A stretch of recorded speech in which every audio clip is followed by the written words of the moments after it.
இட்லி ஆனால் போர் அடிக்கும் சாப்பிட்றதுக்கு அப்படின்னு வச்சிங்கன்னா இந்த ரெசிபி ட்ரை பண்ணி பாருங்கள்.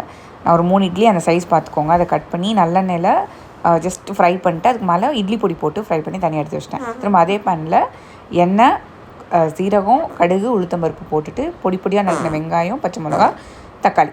வெங்காயம் வதங்கினதுக்கப்புறம் தக்காளி, அதுக்கு உப்பு, காரப்பொடி, கரம் மசாலா போட்டிருக்கேன். உங்களுக்கு வேணும்னா நீங்கள் வேறு ஏதாவது மசாலாஸ் போடணும்னா போட்டுக்கலாம். அப்புறம் நம்ம ஏற்கனவே ஃப்ரை பண்ணி வச்ச இட்லியும் போட்டுட்டு நல்லா மிக்ஸ் பண்ணிவிட்டு மேலாப்பில் வந்து கொத்தமல்லி போடலாம். பட் நான் ரொம்ப சோம்பேறி, அதனால் கஸ்தூரி மெத்தி போடுறேன். செம்ம டேஸ்ட்டு, ஹோட்டல் ஸ்டைலில் இருந்துச்சு. நம்ம இதில் எதுவுமே அன்வான்டாக ஆட் பண்ணல. ஜிஞ்சர் கார்லிக் பேஸ்ட் போட்டால் கூட இன்னும் நல்லா இருந்திருக்கும். பட் நான் அதுவும் போடல. இந்த சாஸ் போடுறது, அது போடுறது, கெச்சப் எதுவுமே போடக்கூடாது. It's very authentic home based food. அதனால் நீங்கள் கண்டிப்பாக ட்ரை பண்ணி குழந்தைங்களுக்கு கூட கொடுக்கலாம். என் பையனுக்குலாம் ரொம்ப பிடிச்சிருந்துச்சு. ஸோ இது பேபிஸ் அப்ரூவ்ட். நீங்கள் ட்ரை பண்ணிவிட்டு எப்படி இருக்குன்னு சொல்லுங்கள். அண்ட் இதில் போட்ட கரம் மசாலா முதற்கொண்டு வீட்டிலே ரெடி பண்ணது. ஸோ அதோட ரெசிபி வேணுனாலும் you just let me no.